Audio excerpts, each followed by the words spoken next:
Yeah, It's good to get you used to have your a voice. bunch of videos. Oh, hundreds. I'm insane. I have more videos posted on Instagram than I do followers. Seriously, I do. I think almost, but Do you have a system? yeah, and it's the only thing that works for me. Systems. So what I did, and I'm getting back on a system. Every morning, like I have a routine, like I get up early, 4:45, 5. So I work out, I do my reading, I do my thing. I'm showered, ready, and I'm butt in seat at 9 a.m. And so 9 a.m. to 10 a.m. is my filming time. And I just churn it out. So I record, and then later after I get off work around 5 or 6, I cut, I edit. I try to do as minimal editing as possible. Most of my videos had no editing. I just fucking put them up as they were, because they were just like kind of reading and teaching videos.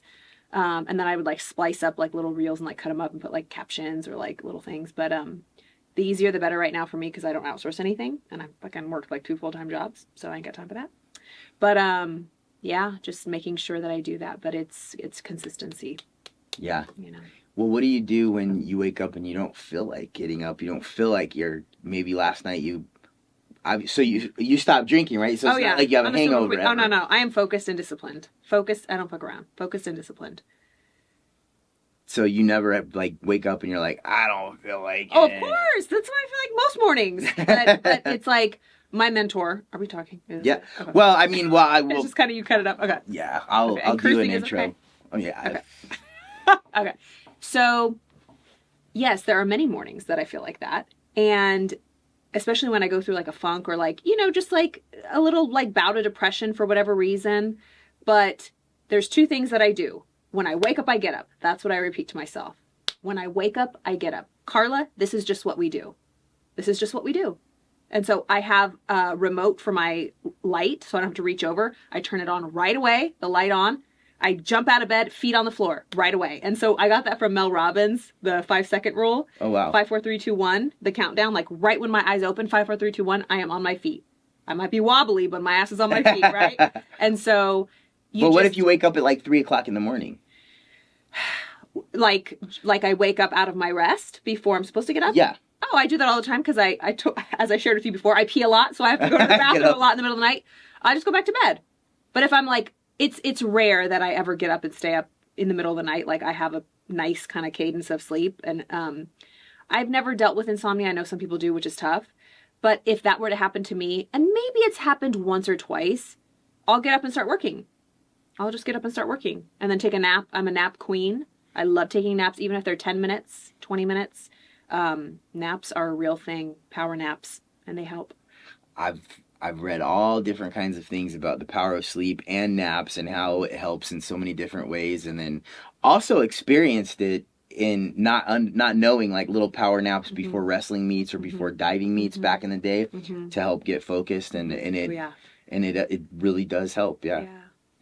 But I have a problem because I will wake up. I do have insomnia, and so it hasn't been as bad lately. But a lot of times I'll wake up anywhere between 2 and 4, right? All different times. Hour.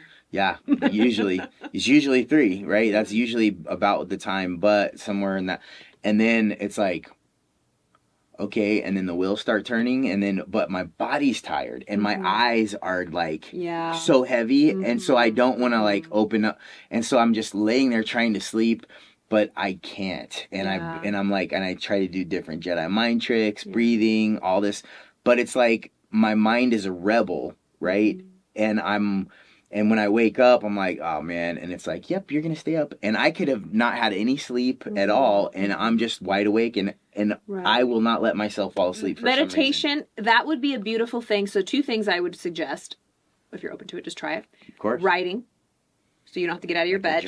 Just journal, have it, and start whatever's going on in your mind. Just like a brain dump. Like, I can't sleep right now. Damn it. My eyes are so heavy. This and that. Just like everything that's on your mind. Just brain dump. Free writing. Or any ideas that are coming to you. And then something really powerful would be like a meditative state, putting on some binaural beats, sitting up in your bed or just laying there and using that energy, that mind energy, to focus it in building images in your mind, because we think in images. So really harnessing that thought into building images of what you want. So it's like, okay, well, I'm up, screw it. I'm going to use this power, this mind power that's turning. Clearly my body is he's tired, right? And so just start to say, okay, with business, what do I want to see? And you just literally like build pictures in your mind with it. Have music. If music is inspiring to you, play it, and just allow yourself to channel that mind power in that like kind of restful, half asleep, half awake state, and just visualize. The power of visualization. Athletes do it, speakers do it. Use that energy, and just changing your attitude around it too. I talk a lot about that when there's like stuff that we're like, God damn, like fuck, I can't sleep. And with women, I work with women when we have our menstruals and we have really bad cramps, or we feel like really irritable or hormonal, or just anything you're going through physically. Our attitude about it and our thoughts about it make all the difference. So we can either go through the insomnia like, God damn it, I can't, or like, I'm awake already. This is good. Let's channel it. Let's write. Let's channel it. Let's visualize. Yeah, I like that idea. I like the idea of taking it, because I have never tried it, and I'm wondering why the hell have I not? As far as when I am wide awake, think and try to build the future, build a particular segment of my life that I want. I've never actually thought about that. It's always been sleep, relax, breathe. Come on, like you got it tomorrow. Yeah, I got to get up. And then what ends up happening inevitably is, let's say it's 6, right? And I got to, so typically I want to wake up at 5 so I can start the workout, turn the sauna on, go work out and get it all ready. Then will fall asleep about 4:45, right? Or right before I'm supposed to get up, like 15 minutes. And then I'm so freaking tired. And then I'm like, you know what? Screw it. I need sleep. And then I'm just like, and then I will oversleep. And then I'm like, damn it. Then I feel guilty and all of that. But I like the idea of having a positive outlook about it and trying to use that to channel it and create something that my future can mirror. I like that. Kind of just like visualize your day exactly how you want it to be. Like, I'm going to get up, I'm going to go to the sauna, I'm going to like do that. But if like you're like hard up at like 3 and you have to wake up at 5, don't try to fall asleep at 4:30 again, because then you're in another cycle of sleep and then you wake up even more groggy than you sleep in. So yeah, and that has hit me a lot. And then I also had a lot of problems with, so depression is a real thing, right? Some people are like, there ain't no such thing as depression, and blah, blah, blah, right? There's like a happy medium and a gray area for sure. But there are things that if you're not aware how they're affecting you, they affect you, right? And I think depression fits in that category, and it's different for different people.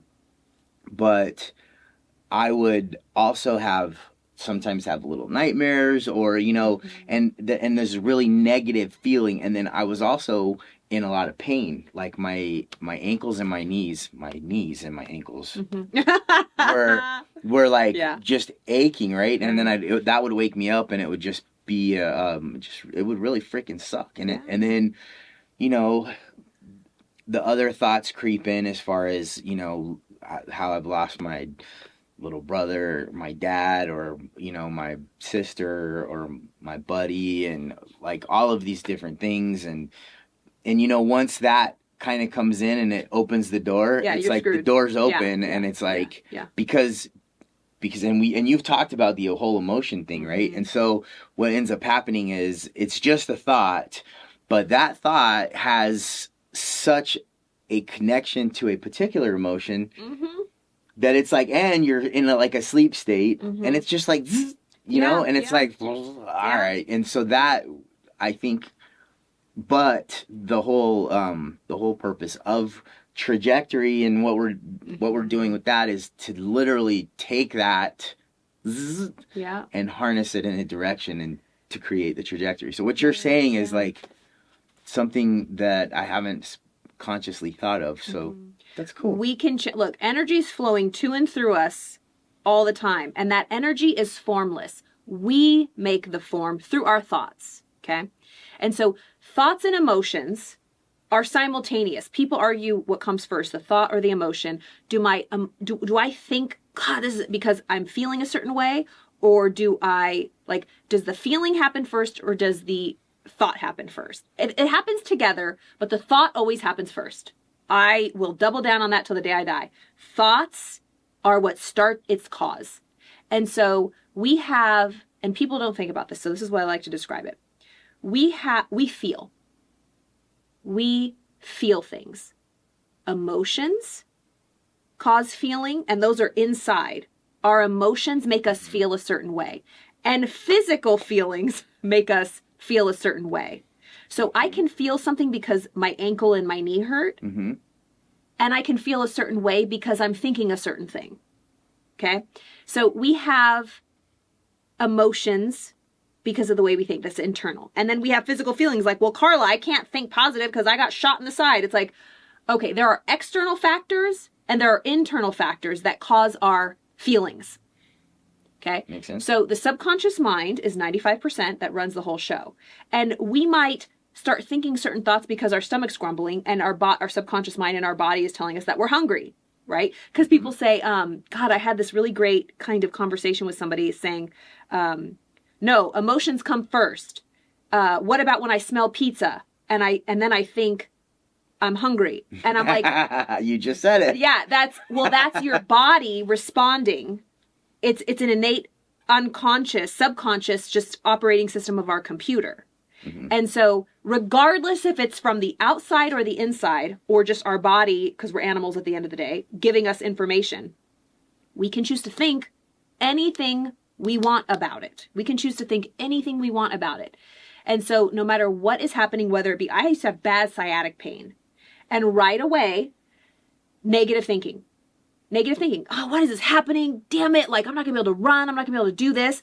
And it didn't make me feel good. Just like with you. The moment your knee and your thing, you started hurting, and then all these negative thoughts, like attracts like, all the negative thoughts of like, woe is me, I'm a victim, life sucks, God hates me, this is karma, I'm a bad person, this is punishment for all the things. No, whoa, let's stop. How is that making us feel? Not good. Okay, we have a choice. No, my ankle hurts, that's a fact. It's my opinion that life sucks and this is shitty. My ankle hurts, that's a fact. My ankle hurts. I can stretch it. I can do this. I can swim instead of run on it. I can do this. We're the alchemists. We can choose any thought we want. And it's through our thoughts that determine how we feel. And so I say this with conviction because I know in my own life for the past 20 years I've been dealing with that, since I was 20 years old. I'm 40. But, it's like I used to question, when people say you can choose your thoughts and your thoughts affect your emotions in your life and all this, I used to like deep eye roll, like, oh. But through lived experience, you learn that that's the truth. Our thoughts truly do create our life because everything stems. It's the level of cause. So, my dad growing up plays a big role on, I think, who I am today because I always wanted to like have more time with him and different things. And so I would be an overachiever in order to kind of get that attention. And it's kind of carried over into everything else that I've done. But I remember because he had a prescription problem. He fell off a 3.5-story building and was permanently disabled. And he was a fighter and a runner. And so as I grew up, there were a lot of anger issues that he had and a lot of, we'll just say, broken promises, right? But before he had passed away, he was sitting in his chair and then he was kind of a hermit. His house was just a wreck. The carpet was pulled up and just because of pills, and then pills kind of take away any kind of motivation to clean. And, like you were talking about before, if your area is chaos, your mind is chaos, right? But I'll never forget because I had heard this thing where your thoughts determine your attitude determines your actions determine your character, and your character determines your destiny, right? And it was on one of the books I read or whatever, and I'm okay, that's cool. But he came across this and he had written it in his journal, and he's like, this is something real, and I'm like, yeah, Dad, I know, I've already, yeah, and after he passed away, it was really interesting because I did spend a lot of time thinking about it. And what I thought I knew, I had no clue. because I was like, oh yeah, it's a quote, and then I just basically labeled it, categorized it like philosophy or whatever, and then, but I didn't actually explore that and really give it time, to cook and think about it, and because that is a very profound thing, and it's like it's like literally the compass of our life, right? So what you're saying is so important. And then now what I'm trying to do when I hear things like that is not take it at face value. Yeah, integrate. Yeah. Get emotionally involved. Start thinking about it and rolling it around and integrating it and practicing it and studying it. I think that's really good advice. Yeah. But that's what just made me think of that, because, again, it all begins with a thought. Everything does. And again, thoughts, like you said, create emotions. The emotion creates power. So you can either get burned by the power or you can direct the power. Well, thoughts are seeds. Every single thought we have has within it a blueprint, an energy, a frequency, a potentiality for the good or the bad. Thoughts are a whole world, and we're filled with thoughts. Every thought we think doesn't come to pass, but the thoughts that we integrate, get emotionally involved with, continue to think about, talk about, dream about, just obsess about, get worried about, or get excited about, those are the things that start manifesting things in our life. Only the thought seeds that are wrapped with emotion / the soil that are planted come to pass or get, flourish or, have a harvest. And so that's why when you said, I saw that quote and I just put it off as philosophy or this, it's like in this Instagram or, social media, it's like, how many people post quotes, powerful quotes, like, oh, that's good, and we saved it. And then we forget about it. We never integrate it. We never live it. How many times have we heard the book? And I've shared with you, I'm a huge disciple of Napoleon Hill. I am disciplined with that philosophy. Think and Grow Rich. A lot of people might have read that book, but they go, oh, I've read that book. And my mentor, Bob Proctor, dedicated his entire life to that philosophy. He read it every single day for over 60 years, every single day until up to the day he passed. He read it every single day. Really? And he taught me that repetition, it's laughable to say you've read a book once. You don't read Think and Grow Rich. You study Think and Grow Rich for the rest of your life. And it might not be Think and Grow Rich. It might be something else. But a quote like that, you don't just read a quote that my thoughts create my actions or my actions create my character, whatever it was. You study that. Every day you read it, in the morning and in the night, until it lives in your blood and bones. Because it's like riding a bike. We learn and we repeat, we fall, we get up until we do it effortlessly. That's when we know it. And he used to say, Karla, you don't know something. Like, oh, I know that. No, you don't. If you knew it, you would do it. Look at your results. You don't know it clearly. You might know it up here, but you don't know it. So you don't clearly understand and know something until you can explain it to somebody in a way that they understand.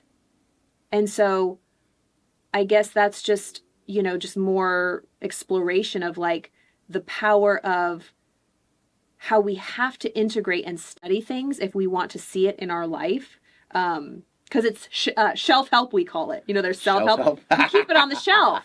It never, how many times do you see a trainer who's overweight or a therapist that doesn't have their shit together? It's like, it's just shelf help. You're not integrating it in your life. Interesting. I've never heard that, but I'm just going over all of the books that I've listened to, and hundreds, and a lot of times I can't remember half of 3/4, maybe more of whatever book, there's little things. And we're trained like that. Think about elementary school. We're trained to cram for a test and pass the test and then we're good. Yeah. I don't remember even how to do math anymore. I don't remember any of that. But that's how we're taught, just to pass the test and get through. It's like there's so many ding-dongs with PhDs. They have no integration. And then there's people that have no degrees that are walking embodiments of a philosophy. So it doesn't matter. You can be a PhD with walking embodiment because you can study in a certain way. But 95% of people, and those aren't official statistics, but it's just only 5 out of 100 really have their poop together. So maybe this is a good place to introduce yourself and do the intro.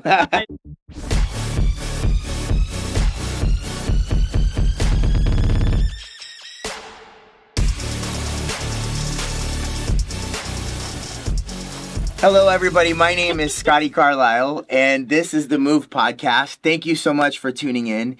And just like always, we have special guests, right? Otherwise, they wouldn't be here. Today, and every time I say, well, today we have a special guest, a really special guest. But if you've been listening to the conversation already, you already know. And so I feel like this is going to be good. So whatever you're doing, if you're driving, make sure you buckle up and kick back and relax and listen, because she's got a lot of interesting insight, and I've already learned something that I've never heard before, and so I appreciate you. Without further ado, this is Karla Elizondo. Yep. Karla, what's your background? Well, thank you for having me, Scotty. Thank you so much for having me. Honestly, I love talking about life, about philosophy, and so I am a therapist. I'm a psychotherapist and a mindset coach.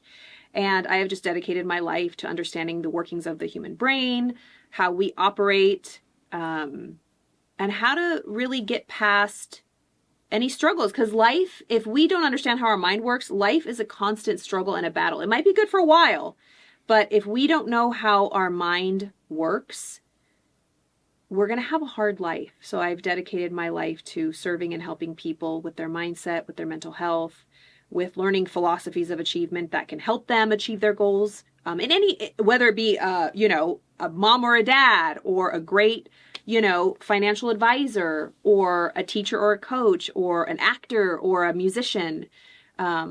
It works the same way. Our mind works the same way, and it behooves us to study it forever. So you mentioned earlier Think and Grow Rich, Mm-hmm. and Bob Proctor. Mm-hmm. My question is, how did you get involved? Because I know from Bob Proctor very limited information. I know he's connected to The Secret in a way. I remember watching The Secret and thinking to myself, wow, that was the first time that philosophy had ever shown itself. Yeah. And I was like, wow, that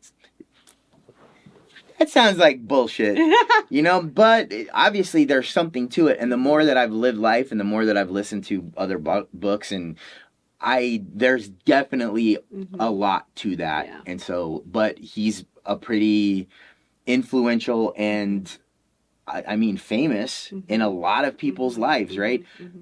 How did you come across him being your mentor? Oh my God. Okay. I don't think I've told you the story. Okay. So, whew. Okay, I'm gonna take you back. Okay, so I have always been a very charismatic, joyous. That's just my disposition. Like, very happy person. I always say, like, if you see a puppy wagging their tail, like, I just love people. I've always loved people, and I love communicating and expressing and just all of that. I love the human condition. I love the human story, and so I've always been like that as a kid. Cut to, I was 11, 12. And I was in 6th grade, and I was like the class clown. I would love making people laugh, but I was a good kid. Like, I followed the rules, but a teacher didn't like me so much. And long story short, it was kind of like a bully situation. My mom had to take me out of school, to homeschool for the rest of my 6th grade, or in elementary school. Because the teacher would pick on me. And it just turned into a situation where my mom's like, you know what? My daughter's not going to be treated like this. I'm taking you out of school. I'm going to homeschool you for the rest of the year. And then when I went back to junior high, I was in a different school. But that time of my life, it was the first time I had ever been taken out of my social setting, of my connections with other kids. And it was in the early 90s when we didn't talk about mental health or like the effects of taking someone out of their social circle or whatever. But I just remember feeling so empty. Like, I had a loving family, very loving family, but I just felt like something was missing. And little by little, I just started losing hope in life. I didn't find joy anymore. I started feeling just like the walls were closing in. Now I know as an adult that's a depression.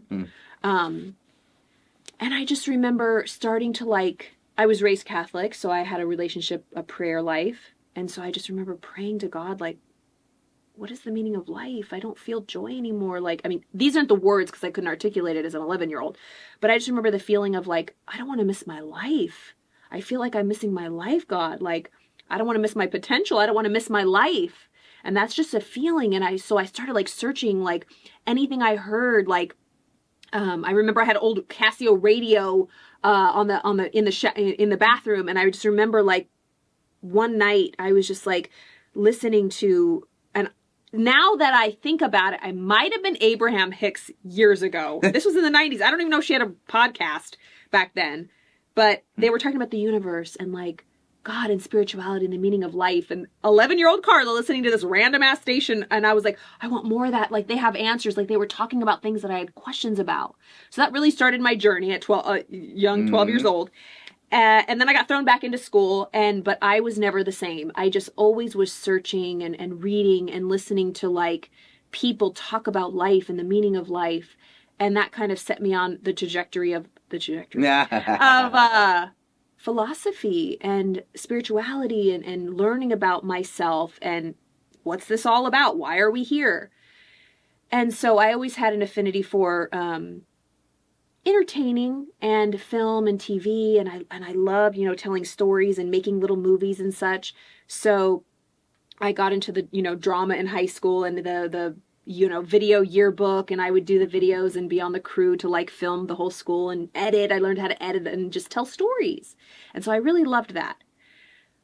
Along with that, I realized I had a lot of anxiety. I didn't know I had anxiety then, but I always felt different, because like the wheels were churning, and I always felt a little bit, I had a lot of questions and my mind was very busy.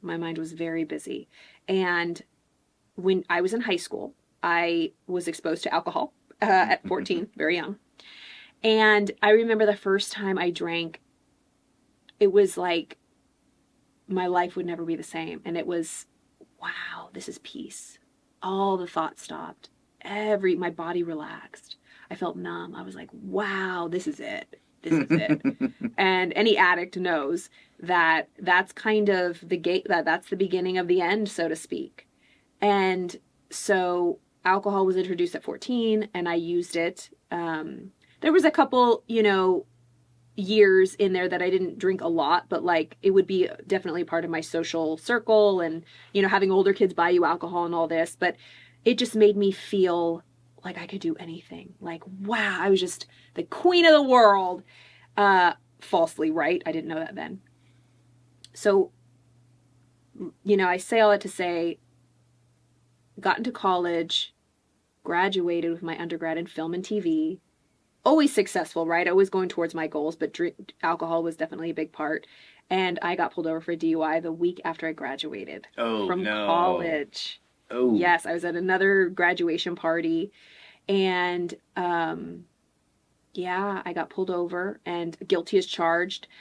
I had done so much work. I was so aware. I didn't fight it. I wasn't like, why is this happening to me? I thought, yeah, girl, you should have got caught a long time ago, right? Yeah.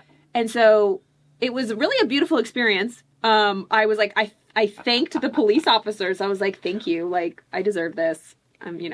I think that I was the exception to the rule. Like, I was only like a couple miles away from home. I think I could get away with it, but drinking and driving is not cool. And I had even friends that had passed from drinking and driving or at the hands of a drunk driver. It was like so terrible, but we always think it won't happen to us. Like I could have killed, you know what I mean? Just, I don't even like to think about that stuff.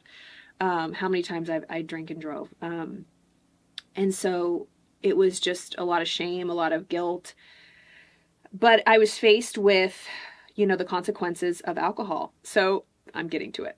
So while I'm in my drinking driving program, my teacher, my instructor showed us The Secret in 2006. And that was the first time I saw Bob Proctor and all the other teachers that were a part of it. Well, Bob was one of the biggest teachers on the film. He was the most kind of, the most shown and the highlighted one because he is the father of personal development, truly. He's been doing this, decades before that movie came out, and as were many other people. But the philosophy itself of The Secret is nothing new. It's just that was the first time that it was packaged and explained and produced and massively shown to the world. And so it was hard for a lot of people who had never been into it, but I think all of us said, like, I kind of used to do that before. I visualized. Wow, that's what they're talking. I always knew this, but that's really cool that they're making a video about it, right? Because I always used to manifest and like think of things, and I got everything I wanted, and I used to like, all that stuff. So it really resonated. So after that movie came out, everything, all the mentors of manifestation and The Secret and how your thoughts, create your life and the law of attraction. So I think after that, it just, the can of, the Pandora's box was open, and I just continued down that road, which I was already on.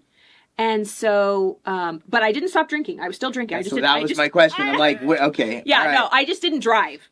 And so I still used alcohol to cope, but it's socially acceptable. So I was in my 20s and we partied, and it was all that normal stuff. thing. Normal thing.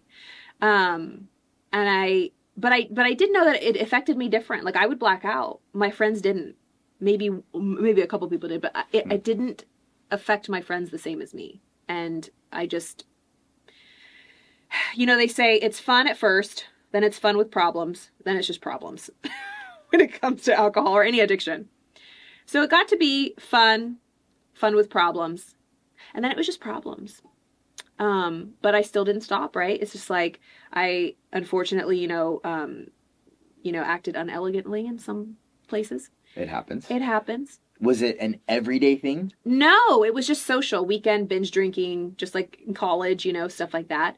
But it did turn into weeknights at the bars with friends, and just after I was a server, I was in the world of bartending and all that. So we would just go out for drinks after. So it's a whole culture and a lifestyle that supported this. And so, but I would still do my personal development work and go to the lectures and do all this. And it was really an interesting experience for me to be so self-aware and have this addiction, at the same time, and never confronting it and thinking that I would ever quit. I never thought I had to. But yeah, that started me on the personal development journey. And then I think it was 2017. So the DUI happened in 2006. So almost a decade later, I said, I can't drink anymore. Like, I really don't want to drink. And that's kind of when I reached out in my mind. Like, I was like, I need a mentor. And at first I was like, everyone has mentors. God, why don't I have a mentor? I was like, I had such a shitty attitude about it. And I just heard this voice like, girl, like, there's mentors all over, like YouTube, all this. So that's kind of when I really started taking it serious. Like, Bob Proctor I loved the way he taught, because he implemented a spiritual aspect of it. And he always used to say, if you have a personal development routine or a personal development teacher or a philosophy you follow that does not include a spiritual basis, it's missing something. And for me, that rang true for me. Because then it's just mindset, it's just surface. It's not connecting with the true essence of what I believe we are, which is spirits and souls. And so I really liked the way he taught. And I think I went to my first seminar in 2019. I had signed up for it, but I had just decided to get sober in 2019.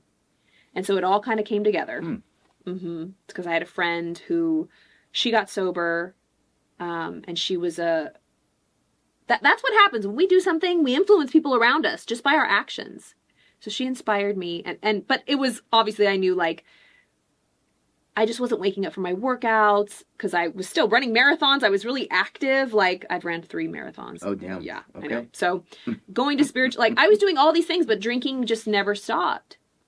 And it got to the point where no one would think I had a drinking problem. It was like a glass of wine or 2 glasses of wine on a Wednesday night to just relax. But it didn't make me feel good. And I think it's personal for everybody. At the time, did you think that it made you feel good? Or did you just know that it didn't and it was a habit?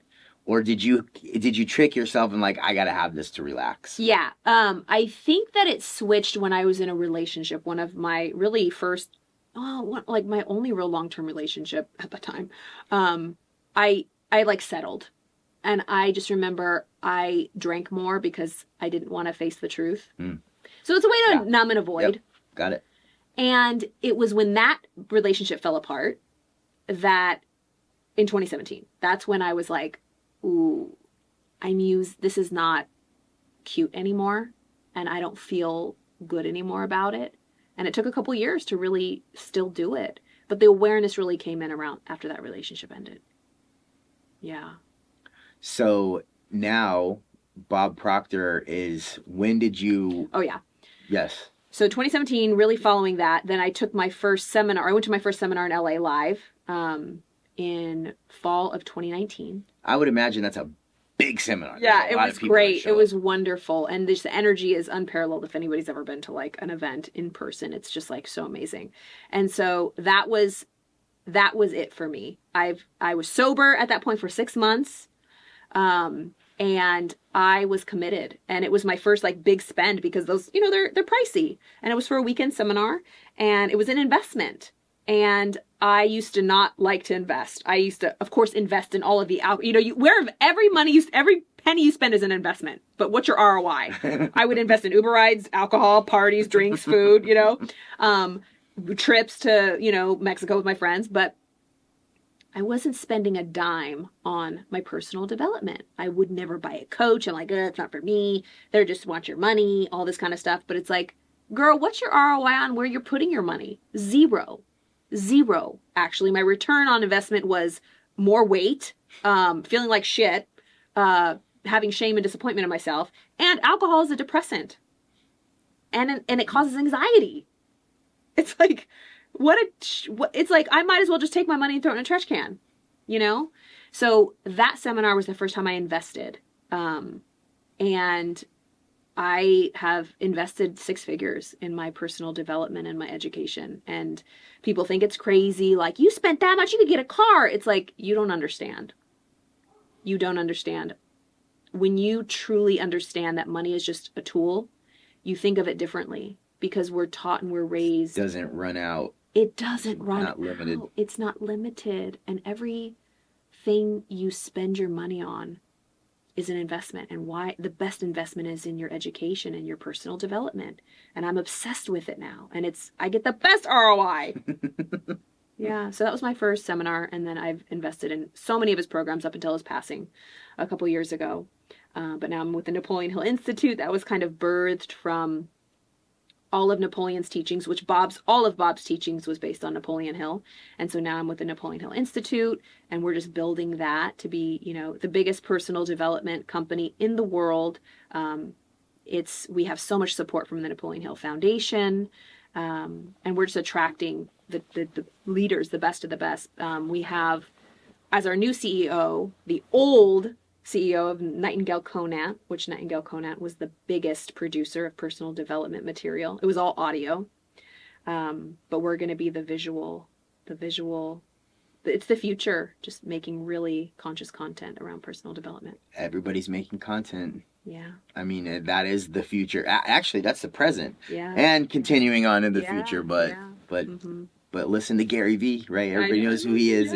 And he's definitely a preacher about content is king and everything. But so Napoleon Hill, for people that don't know, it's a person, right? Napoleon Hill is a person, and he wrote Think and Grow Rich in like 1930 something. It came out, it was published in 1937, but it was a 20-year project. Ooh. So Napoleon Hill is one of the most prolific writers. He has so many books. The Law of Achievement, The Science of Success, Outwitting the Devil, so many, The Master Key to Riches. He was one of the most prolific writers when it comes to personal development. And so the story is that young Napoleon back in was it 1907 or something, or 1910, somewhere around there, between 1905 and 1917. He met Andrew Carnegie, who was the steel magnate back in, the early 1900s. Mm-hmm. He came over from Scotland and he was a billionaire. His net worth is more than Elon Musk is today, but this was back then. Are you serious? Billions. Carnegie. Andrew Carnegie. No idea. That is crazy. So the lore goes that Napoleon was a writer for a magazine. He was an interviewer, and he interviewed Andrew Carnegie. He interviewed him. And it turned into like a 3-day interview where Napoleon was just soaking in all of this knowledge from Andrew Carnegie. And Andrew Carnegie really took a liking to Napoleon and said, I'm going to ask you, Are you willing to interview 500 of the most successful, famous people when it comes to financial success and just success overall, to create the first philosophy of achievement? Will you dedicate 20 years to doing this? You're not going to get paid a penny, but are you willing to do it? And he was timing. Underneath his desk, he had a stopwatch, and he said, you know, basically, if he doesn't answer within 60 seconds, this is not the right dude for this job. And Napoleon answered in like 29 seconds. Yes, I'll do it. I'll do it.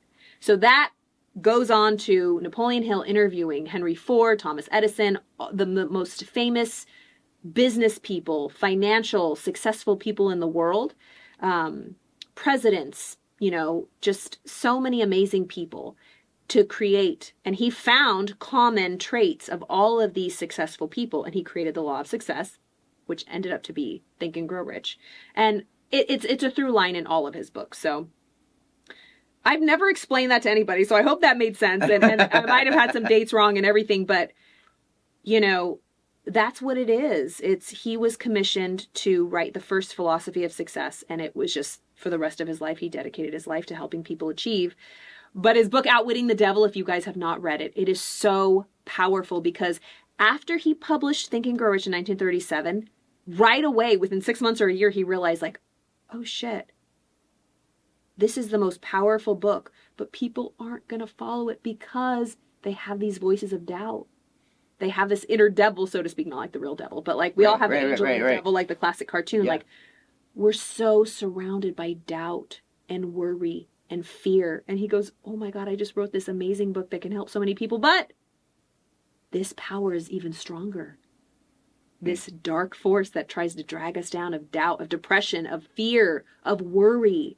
And so he wrote Outwitting the Devil. And I listened to that the first time, because it wasn't published until 2011 or 2010, because Napoleon Hill's wife did not want him to publish that book, because who the hell wants to read a book about the devil? Right.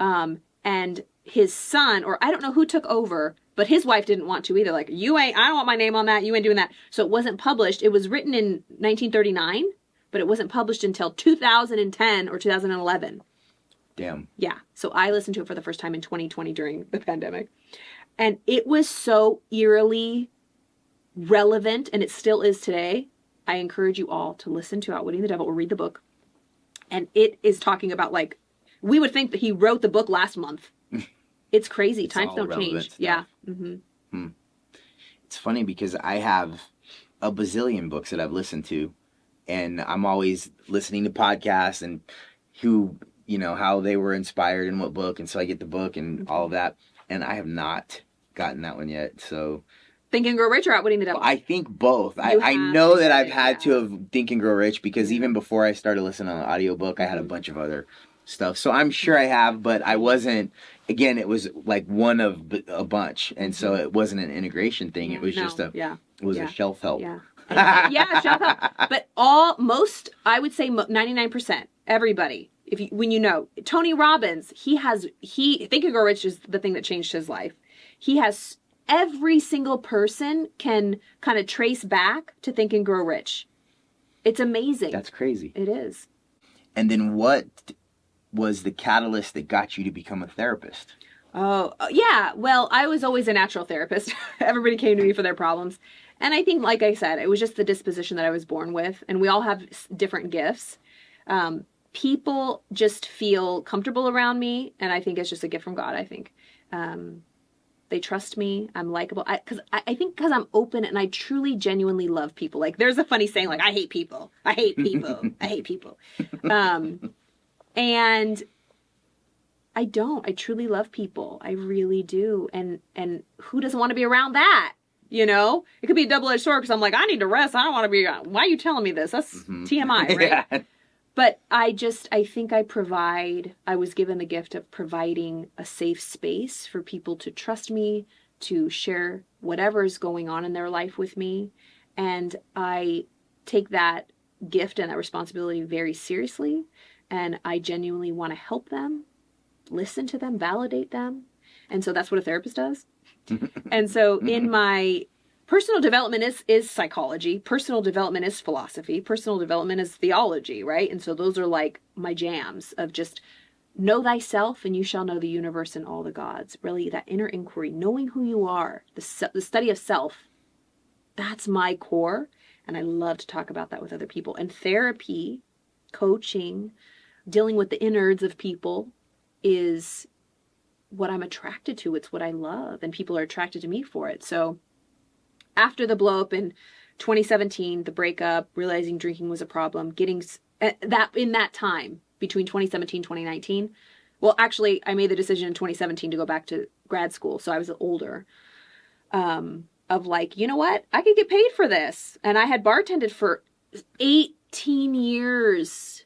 No way. 18 years. And it was kind of like my side gig while I was effing around with life, right? Figuring things out, right? It was my crutch. And if anybody's in the bartending or service industry, hospitality, it's like, you only have to work about 20 hours a week to make really good money. And, while I'm doing, but I wasn't doing anything on the side. I was just fucking around, And so I was like, I need to get out. It's a culture. I need to get away from all of this, So that's when I was like, I'm going to go back to school. And it was really, it was like a means to an end, really. It was like a study of myself, because it's a rigorous, master's degree program of like, I'm client, patient number one. And it was just like the fearless moral inventory of my life. That's when I realized I had anxiety. I did not know at age 34 that I had anxiety my whole life. And that's kind of when, and I was still drinking. And I was like, oh. Now I understand. And so the awareness just gained through going back to school, through getting my master's in psychology to become a therapist. I thank God got out of the service industry. I realized that I had anxiety and depression and that alcohol was totally fueling it. And then so that all led up to the decisions I made to get sober and all that jazz. And then your first job as a therapist was where? Yeah. So when it comes to, it's think of like when you're in medical school and you do residency. Yes. So it's called practicum. So that was I did my practicum. I started in 2018, I think, seeing clients. And I was at an elementary school. So I worked with kids ages 4 to 13. And so they were my first clients. I will never forget my first little client. I was like, oh my God, what am I doing? I think he was 7, little guy. God bless him. But I did play therapy. I'm really good with kids. And so just chatting with kids, letting them talk, because that's really what therapy is. You just talk and it's a safe space. And so that was my first gig during my practicum at an elementary school. And then I moved to, I did private practice. I got into group private practice. I mean, of course I practiced underneath somebody with a license while I worked. She did like 3,000 hours. Wow. Yeah. So it's a journey, but I'm licensed now. I know, I'm licensed now. I got licensed and I do work for a group private practice talk therapy center in Riverside. Mm-hmm. And you've been with them for how long now? 2 years.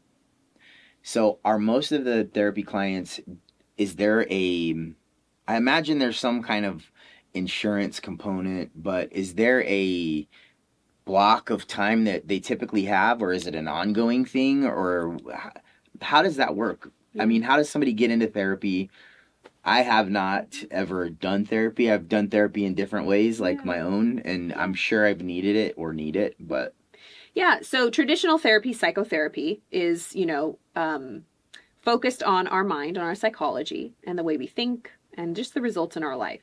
And so basically, if you want to seek therapy, you look for a therapist in your area. Psychology Today is a great resource. And so traditional therapy sessions are 50 minutes, just like less than an hour.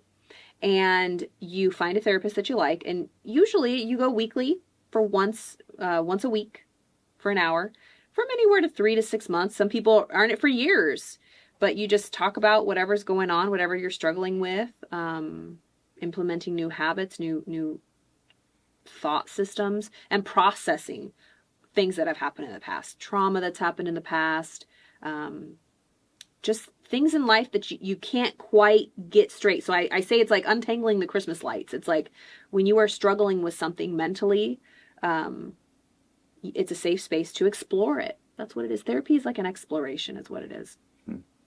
Has there ever been any instances where you could not help somebody? Absolutely. Absolutely. Not every therapist is for everybody. And so that's what I had to learn. I remember when I was in grad school, I really wanted to help. Like the homeless population, the addiction, people who are addicted, people who, you know, just had the roughest time in life. Like I wanted to be in there and like the front lines. And so I volunteered at the Los Angeles Mission.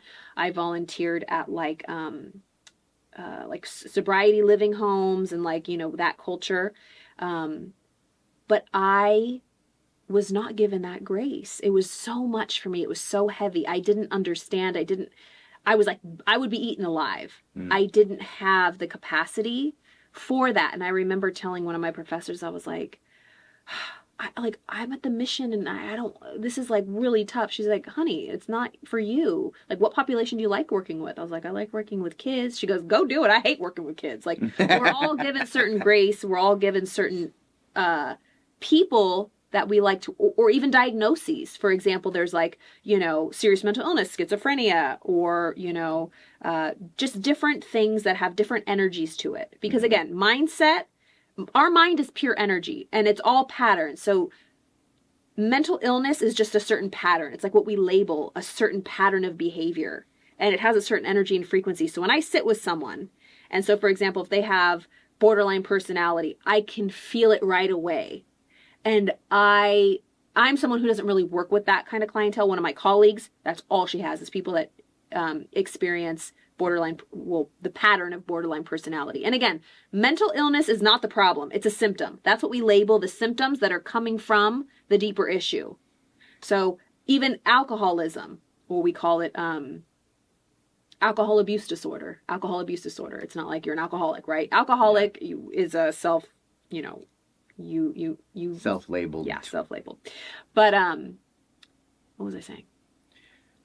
My question, okay, with that, because my first thought when you're talking about that is, I thought the problems do start in your mind, like a mental issue, and I'm thinking about people that are homeless, that are, and the thing that I've seen, it seems like everybody that I've seen that's homeless, it's been like that, they just have this bitterness, angry thing about them where they're like, fuck you to the world.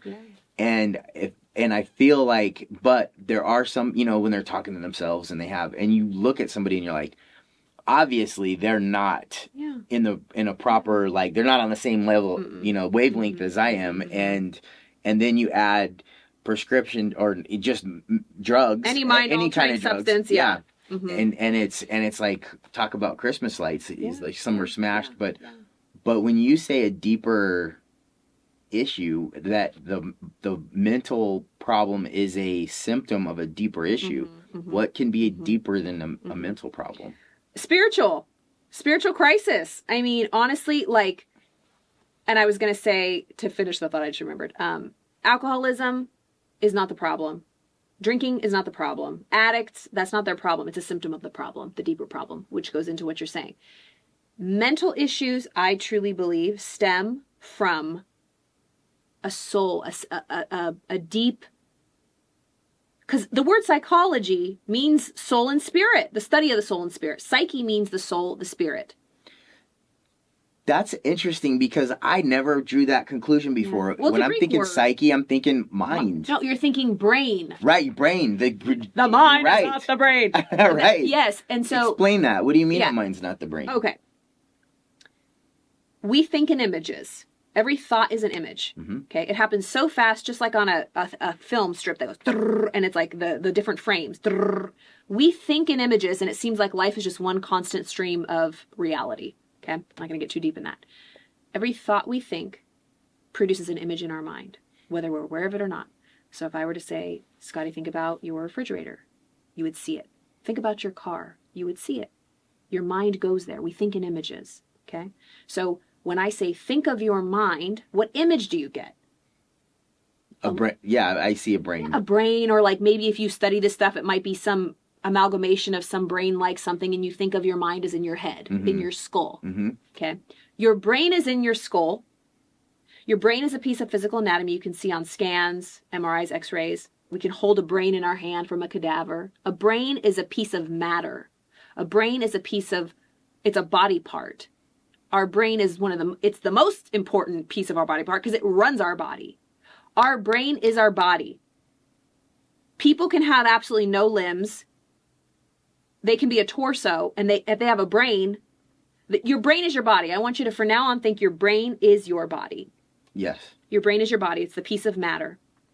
What runs that?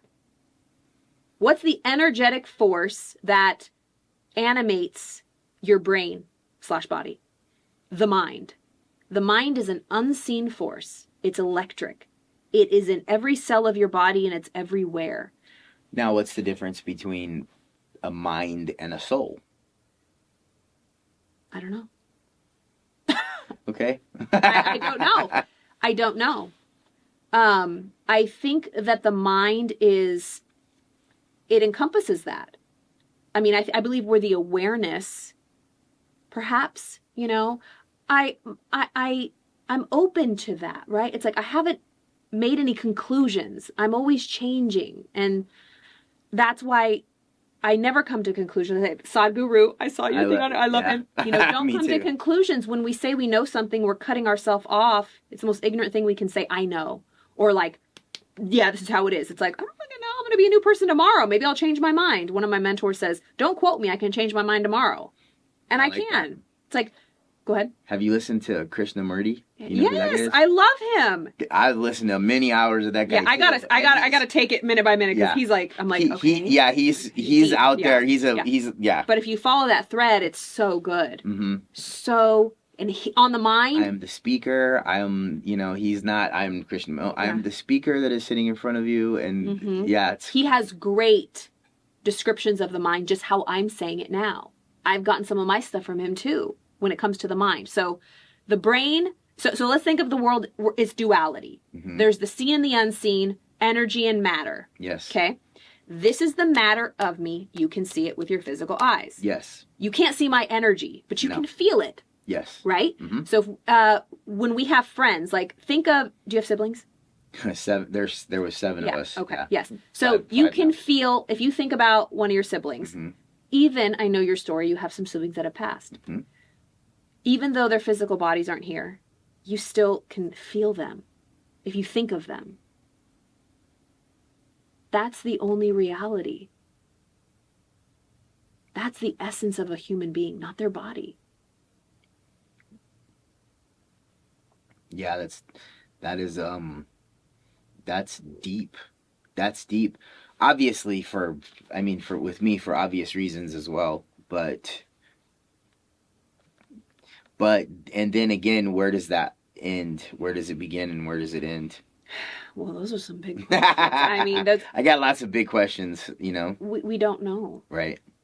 It's infinite. It goes on. There's no beginning and there's no end. But our brains can't handle that because we're finite. We are confined to this body. Our brain is in our body, but our body is in our mind. Right? Yeah. My mind is boundless. My mind can be in Spain right now. But my brain is always in my school. My brain is finite. My mind is infinite. Everything is matter. This table is matter moving very, very fast to create a solid piece of wood. My whole body is just molecules of energy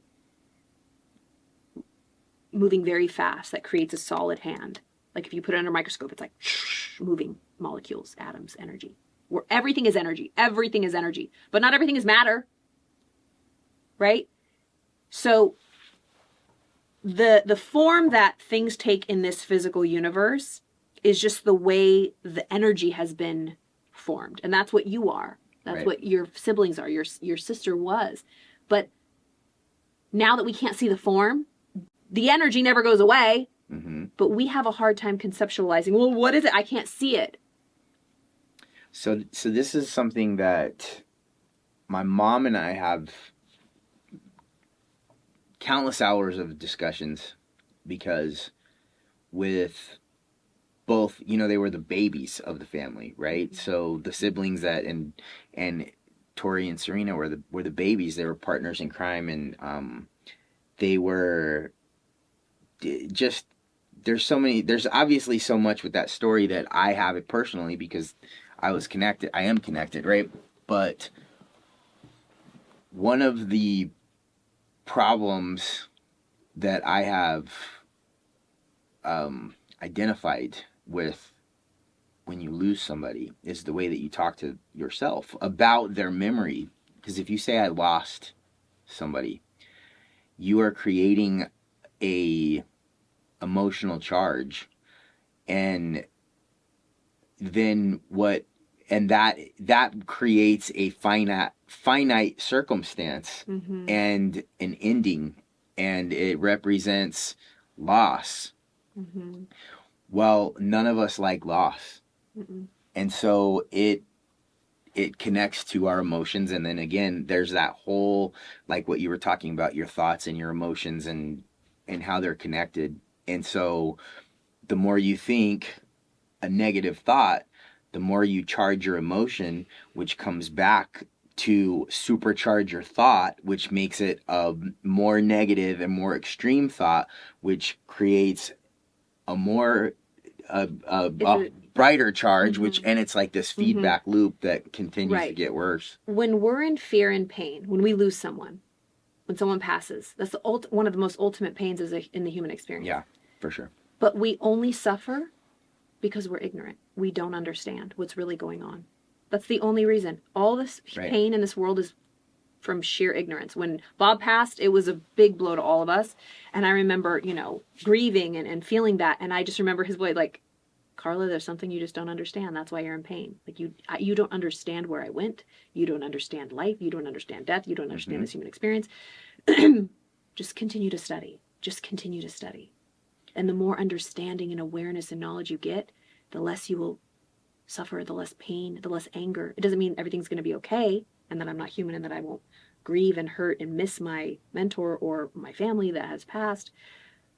But there will be a lightness, a sense of faith and understanding that I might not quite understand, but it's better than staying in ignorance. Like, they're dead. They're gone. Yeah, right.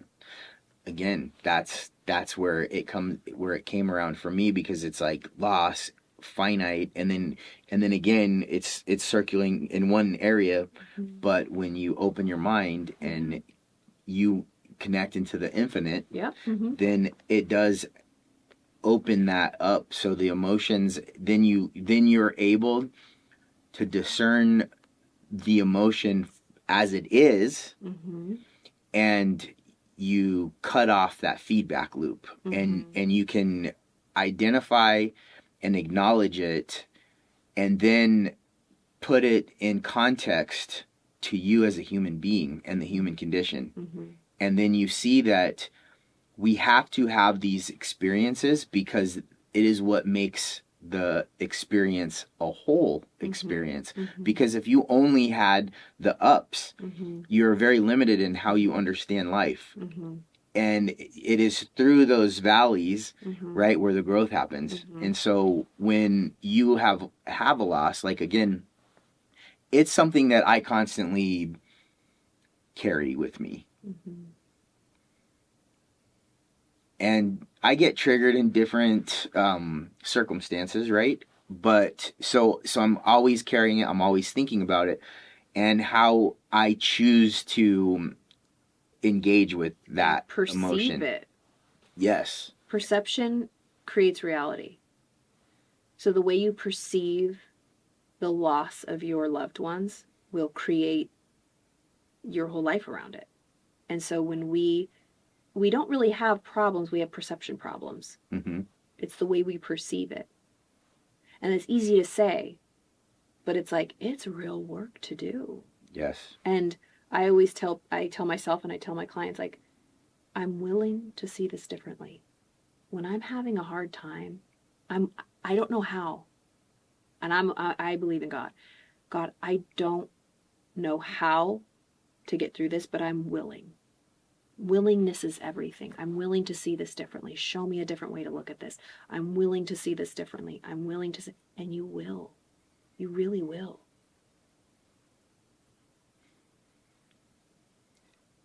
If somebody is struggling with a situation and they just say, fuck it, I don't care, I don't want to be here, I don't want to do this anymore. Do you have patients that? Yes, or suicidal. So what is your, I've talked, I got lots of stories with people just from very, very close to me having these conversations. What is your protocol? Do you have a protocol when it comes to that? Well, this is what I say when I have clients who are suicidal. Tell me what hurts. Tell me what hurts. This emotion, this thing, I can't, there's no hope. It's like, so it's internal. It's like, can you put your finger on it? No, it's a feel, it's an emotion, right? I say, does your arm hurt? No. Does your left foot hurt? No. So tell me why you would want to get rid of the physical body, the thing that doesn't hurt, and think that that would be the remedy. Why would you want to end this physical suit, which is not the source of pain? It might be hurting because your emotions, but there's nothing wrong with this contraption. Everything's functioning. Nothing is physically throbbing or bleeding. But this is the thing you want to end because you think that that will end the emotional suffering. But for all we know, we take it with us. We drop the meat suit and we take all that pain and that suffering with us to wherever. How do we know it all ends? How do we know that would be the remedy? We don't. And if we just think about that for a second and say, oh, if I want to heal this, it has nothing to do with this physical body. It's internal. And some people don't have the capacity and some people do end their lives, and that's their soul's journey. Yeah. And so even people who have lost people, and this is a very sensitive subject, but like, if that's what they felt they had to do, not to remedy it, not to like advocate for it, because I don't think that's the remedy. But, there's a pastor, God, he wrote, what is that book? He was a Christian pastor. He wrote a book. His son committed suicide. Yeah, Greg Laurie. No, not Greg Laurie. Not Greg Laurie. He wrote, oh my God, I need to look it up. Wait. Yeah, go ahead. Who wrote that book? It was like The Purpose Driven Life. Oh yeah. What was his name? Do you know? I don't know, but my sister was all Hey Siri. Who wrote The Purpose Driven Life? Rick Warren. Okay. That Christian pastor, Rick Warren, who wrote the book, The Purpose Driven Life, his son committed suicide, I believe. And he struggled for years with depression. And I remember him telling the story, and forgive me if I'm getting it wrong, but the gist of it was his son was suicidal for years and just kept saying, I can't do this anymore. This is too heavy. I can't do this. I can't do this. And they were doing everything to help him. But he ended, dying by suicide. And that's what he, in his mind, felt was the only way out. Mm-hmm. And so now us, the family members, or his family members that were left behind, struggle with, that's not how we wanted it to happen. We suffer because that's not how we wanted it to happen. But in the bigger picture, what do we know? Because there's so much we don't know. Mm-hmm. Not to advocate in any way again for that, because I don't think it's the answer. But if it happens, we suffer because we don't understand why. We can't wrap our brains around it. But if we started to entertain, like, maybe there's other things that are happening, or there's a bigger picture, not to just make us feel better, but to really understand and go deep of like, what is this really about? What are we? Where do we go? What is the meaning of this whole charade?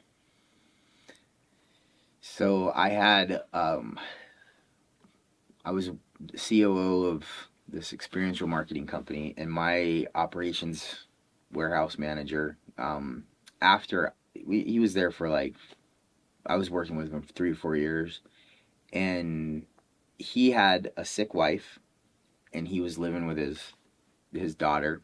His wife had passed away, and shortly thereafter, he was having a bunch of financial issues, and he took his life in the warehouse.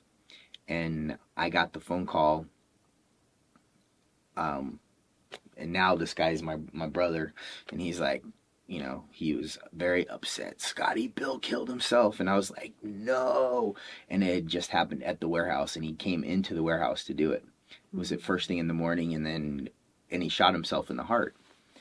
And it was like the immediate thought is, so it was just him and his daughter living in that house. He was getting, from what I understand, he was getting evicted, and he was having financial issues, and he couldn't handle the fact that his wife had passed. And then it's like, well, his daughter was 21, and she had no siblings, and she didn't get along with, he had a brother, and the daughter didn't, and so she was basically on her own at, I think, I can't remember if she was 18 or 21, but the fact is, it was only her. And I had a big issue with that, because I'm like, angry, resentment. How could you do that? And so you'll never get an answer, by the way, ever. So so then this is another whole different thing that we haven't got into yet. Dreams. Mm-hmm. I ended up having a nightmare, and I was dreaming that basically, for whatever reason, I ended up in, like, sandwiched into a layer of the earth, right, in the middle of nowhere. And what was happening is I was being smashed, but I couldn't die. I was being smashed in a way, and I was screaming. This is literally my dream. And it's so vivid. I was screaming as loud as I could, help, help, help. Nobody could hear me. Nobody knew where I was. I was literally suffering in excruciating pain, and I couldn't get my hand out to slice my throat. This is like real, and the emotion was real, and I wanted, and anything I could do to kill myself to get me out of that. Mm-hmm. I could not do it. And so I was literally suffering. And when I woke up, I had a different understanding of suicide. Yeah. Mm-hmm. Before that, I thought I didn't feel now I don't know if it's discernment, because like what you said, we don't know. There's so many things that we don't know. But what it did to me is it allowed me to step back and say, oh shit, okay, you know what? There are layers and levels of understanding that I have not achieved yet. So it's like, you know what? I'm going to back up. Yeah. I'm going to back up. In that moment, you were illuminated with an experience, whether it be real or not, doesn't matter. It's an experiential understanding versus a theoretical understanding. Mm-hmm. So I always use this as an example. If you are dealing with someone who's heartbroken and you've never had a broken heart, don't you dare try to say a word. You don't understand. You might want to help, great. But if you're like, why can't you just get your stuff together? Like, why can't you? But the moment you have a heartbreak, it's like, oh. And you cease to speak. You just sit there in the understanding of it. So when we're angry and we don't understand, it's because we're ignorant of what is happening. So people do, when they do die by suicide, we're angry, we're mad, we're resentful, we're bitter. How could you do this, you selfish piece of shit? We don't understand. Again, it doesn't make it okay. But we don't understand. That's why we suffer. I've had many clients who have had people who have committed suicide. I'm like, and they're in that, I could see they come in and they tell me, and I'm like, it's like real time. I'm like sitting with the person who someone had just, and I say, take this with you right now. Don't you dare try to understand, because you never will. Don't. If it happens and you get that awareness, great, but don't try to wrap your brain around why this person did what they did, because you will never get it. You might be illuminated, and you might one day be like, oh, through your own experience. But if you try to understand someone else's, it's futile. Just trust that their experience was valid. And, not that we advocate for that, but they felt that was the only thing they could do. And it doesn't make it right, and it doesn't make you heal, and it doesn't make you feel better, but at least it takes away the anger and the resentment and the judgment and the Anger. That's all I could say. Mm-hmm. It is, I mean, we're all on this path, on this journey, and you look at this in a different perspective because you're over there and I'm over here. And so you bring your own personal experience to your perception. Mm-hmm. And the more things that happen to you, the better. I don't even know if it's the better. They're just the different. You have different lighting. It's just, it is. That's all it is. There's no good or bad. Our thinking makes it so. Yeah, right. I know. That. Right? That's like what I was thinking earlier of Krishnamurti, because the one thing that I've pulled from all of the stuff that I've heard him say is thought is conflict. And at first, because he has all these little things, but the more you think about that's the more you understand, ooh, that's true, because you think this, but we don't ever really know anything. Mm-mm. Like, there's no way of knowing. We think we might know. Yeah. But we don't know. No. And so thought, but again... Because within thought creates both sides, the dark and the light. It's the world of duality. Thought... So there's the dual world, this whole universe is duality. Good and bad, hot and cold, high or low, blah, blah, blah. We can't experience anything but that. And we think that we can just get to the good. And no, as long as we're here in this meat suit, we're in a world of duality. We can't help it. But non-duality, oneness, they say, oneness, there's not two-ness, duality is dual too. Oneness, there is no thought. Right. You just are. Ooh, it's pure awareness. Interesting. And we don't understand that. Our brains literally can't compute. So it's futile, and I'm still learning this, but like pure non-duality, might have glimpses of it, maybe, but we are in a world of duality. I am both physical matter and non-physical energy. I'm both. Mm-hmm. And one is not better than another. I'm not going to be that ascetic lifestyle where I think my body is just a sin and like, ooh, gross, I'm just going to be spiritual. No, it works together, baby. It works together, right? One is not better than another. Or to just, they're so materialistic. They're not spiritual at all. One is not better than another. It's both. The world of duality, it's both. And as long as we're here, that's what we are. And how can we have the greatest awareness and use it in a way that's the highest love and the highest mind and the highest good and all of that? And that takes work. It takes work. Not everybody wants to do work. No, not everybody even knows we have to do work. And that's fine. You can't get it wrong.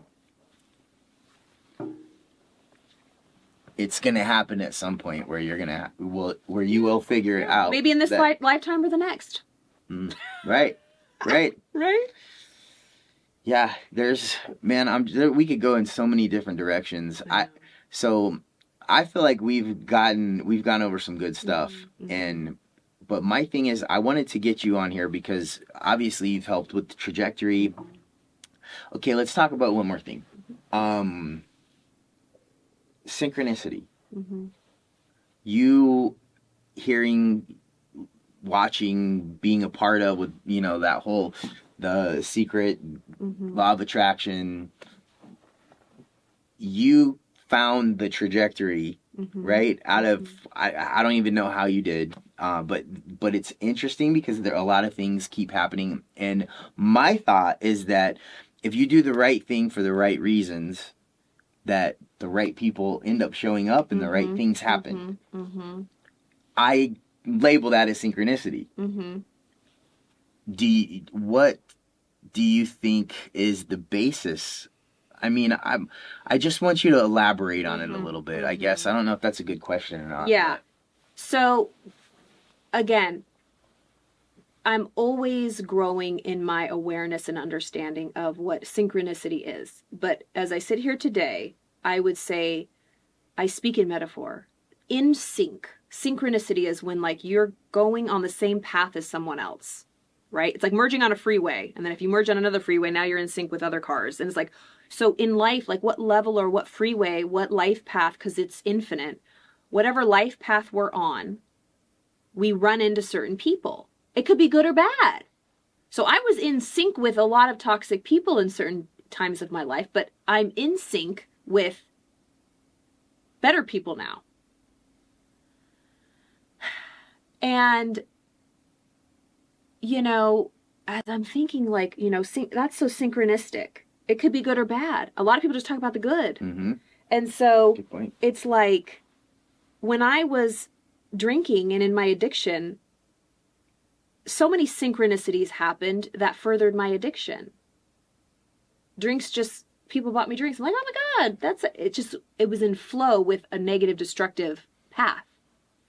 But I think what you were referring to is when we are in tune with our soul, I believe, the true essence of who we are, and we know like we know, this is who I am, and I am not afraid to express it.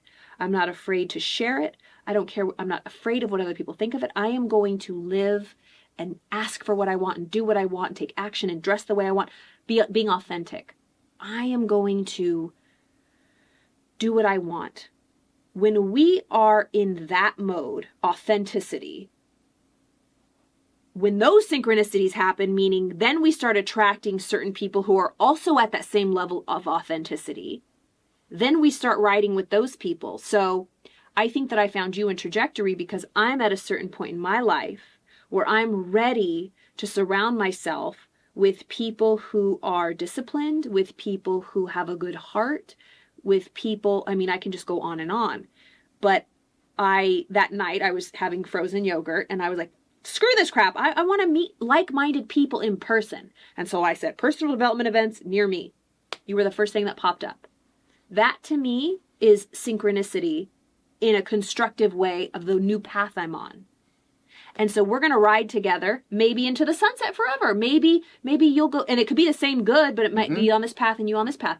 So that's not for me to understand or know or even care about. All I know is I'm present, I'm here, and I'm going to milk it for all it's worth, and I'm just going to soak in all the knowledge and the love and the wisdom and just, you know, I think there's bigger forces at work. But synchronicity is just when you're in sync with people, and it could be good or bad, but it's whatever you decide internally who you think you are, you will get matched that. It's the law of attraction. Makes sense. I've thought about it. I've pictured it as us humans being little satellite dishes.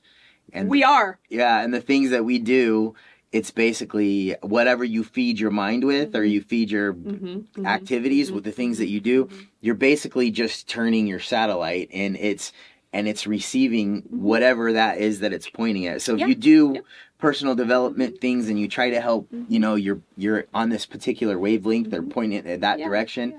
And I do think there's a stronger force, God, for the limited word of the understanding. Like it's, you know, it's funny because God is something, it's a word, right? It's a vibration. It's a sound when we say God. But we think we understand what that means, and we just don't. No. Nobody has any. It's beyond understanding. Idea, yeah. And so we are both a broadcasting and receiving station. Whatever we put out, we get back. It's like echo. I love life. I love life. I love life. I hate people. I hate people. It's like shit. Love. We're a broadcasting and receiving station. And so I always say it's like the tuning of a radio station. So if I tune into, what are we? K-Frog, right? Country station. I tune into that. It's a country station. I'm going to hear country music. That's the frequency I'm on. I'm going to hear country music, and that's what I get on this frequency. Now, if I want rock, I'm not going to call the country station and say, you need to start playing rock. They're going to say, lady, we play country. When you're on the station, you're going to get country. Change the station. So I have to change my frequency if I want to hear a different music or experience a different way of life. So again, that whole situation with me wanting to change my frequency, I was like, I want more people. Like, I was on a certain frequency and I was not getting what I liked. I didn't like the music anymore that was playing, metaphorically speaking. And so I said, I want something different. I didn't say, where's all the personal development bit? No, I said, no, I'm going to change my frequency. Chuk, chuk. Okay, now I'm on that station. And here you are, right? And we can be on any frequency we want, but whatever frequency we're on is what we're going to get. I don't know if that made sense. Yeah, I think it's crystal clear. Because I mean, anybody that's been around for any amount of time understands that, because they've seen it in their own life. A biggest thing, like the biggest memory that I have is when Preston, my kid, was playing baseball, and he had missed there was a grounder, and he missed the grounder, and he was just like, went from this to like this. And then what ended up happening is he kept getting the ball hit to him, but because he was on a low vibrational, and then his mind was like, I suck, or whatever negative thoughts, it made it worse. And then it was like a magnet for negative things to happen. And it's like, dude, we gotta let it go. Off and shift it out. Like, animals even do that. Like, when they are, in a fight or flight, and you see animals and dogs and everybody do this, like, they shake it off. Like, they're shaking off a vibration, a frequency. It's like anxiety, like they're recalibrating. We have to recalibrate. We have to know that we're the alchemist of our vibration, of our frequency. Everything is vibration. Everything is moving very, very fast. Everything is vibration and frequency. And we determine if it's high or low. It's not good or bad again. Because is grief good or bad? No, grief is a part of life, but grief is a very low, dense frequency. Joy and happiness and excitement is a very high frequency. But it's like a piano. We play all the notes. We don't just play all the good ones. Like, we have it all. But we can, when we're not going through grief, we determine where we're at. It's like life circumstances will happen, and sometimes we're forced into a state of grief, but we get out of it eventually. Nothing's ever here to stay permanently. But yeah, vibration, frequency, we determine, depending on the things that happen to us, we can change our frequency or our vibration around it through the way we perceive it. So I think if anybody's listening to this and they are struggling with depression, they have lost somebody, they have lost their job, they don't know, they're stuck in whatever way, that it's all temporary. Yeah. And that you can, by design, create the life that you want. It starts with your thoughts. No matter where you're at, no matter how you're feeling, just know, it's like thoughts are buoys. Thoughts can save your life. One thought, ask for a thought. Say, what thought can I have right now that's different, on a different vibration and frequency than the thoughts that I'm emotionally involved with right now? Because right now I'm in a state of depression, of sadness, of fear, of anger. Fair enough. Okay, validated. That's where you're at. Give me a thought, a different thought that makes me feel better, that's going to get me above this water. Just a thought, because it all starts with a thought, an idea, something different I can do. Maybe I could go for a walk today. Maybe I'll take a shower today. Maybe I'll clean my room today. Whatever. Maybe I will eat a warm meal today. Maybe I'll call a friend today.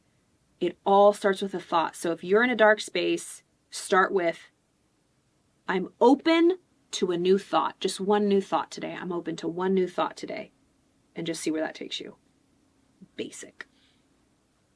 Fundamentals. It's all about fundamentals. It is. And all of it goes back to thought. All of it goes back to thought. Well, I think this was a very good podcast. This was a full treat. of nuggets of wisdom and insight. Yeah. If somebody wanted to research and see what you're doing, where would they find you? Where at? Yeah. My website, it's myname.com, karlaelizondo.com.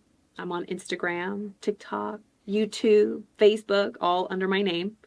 Or you can visit, I'm a certified coach at the Napoleon Hill Institute, so you can go to napoleonhillinstitute.com as well. But yeah, myname.com, karlaelizondo.com would probably be the easiest. All right. I think I'm good with, I'm sure we're going to have more things that we'll talk about in the future, and then what we're going to do with the content creation for, and then maybe say what is it that you're trying to do next time? Like, what's your next level thing? So first, thank you for having me. This was a very appetizer. I think we just talked about so many different things, from personal development to psychology to spirituality to life, mental health. But really, as I mentioned, well, I don't know if I did mention, but my undergrad is in film and television. I love production. I love creating content. I really love that, as well as my love for psychology. I got my master's in clinical psychology, really a study of the mind and mindset. So my goal is to create conscious content around mindset, mental health, personal development in a way that's entertaining, educational, and inspiring. And really, I want to start with youth, because children, between the ages, of birth and 8 years old is when our programming is set, kind of like the groundwork is laid.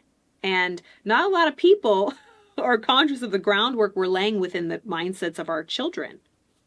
And so I really want to create conscious content and programming for children and youth, positive, educational, inspiring content. And so I'm working on a production company that just does just that with the Napoleon Hill Institute. And more will be revealed about that. We're just working on pilot shows, just interesting. And you're definitely going to be a part of that. And just seeing where it goes. Allowing creativity and inspiration to guide us, and the philosophies of Napoleon Hill, of having a goal, of having, a service that can help and serve the world, staying disciplined, staying on course, and just doing our work, studying. Nice. Yeah. I got nothing after that. Except for thank you so much for gracing us all with your presence and knowledge. And I'm also looking forward to what's going to happen. And for any of you out there that are listening, thank you. And if you're not, well, thank you also. Because we didn't want you to listen anyway. No, but awesome. I appreciate the support. And if you have questions or you want to reach out to her, feel free, KarlaElizondo.com and all of our socials. And this is the Move podcast, and I'm Scotty Carlisle, and I love you, but gotta leave you.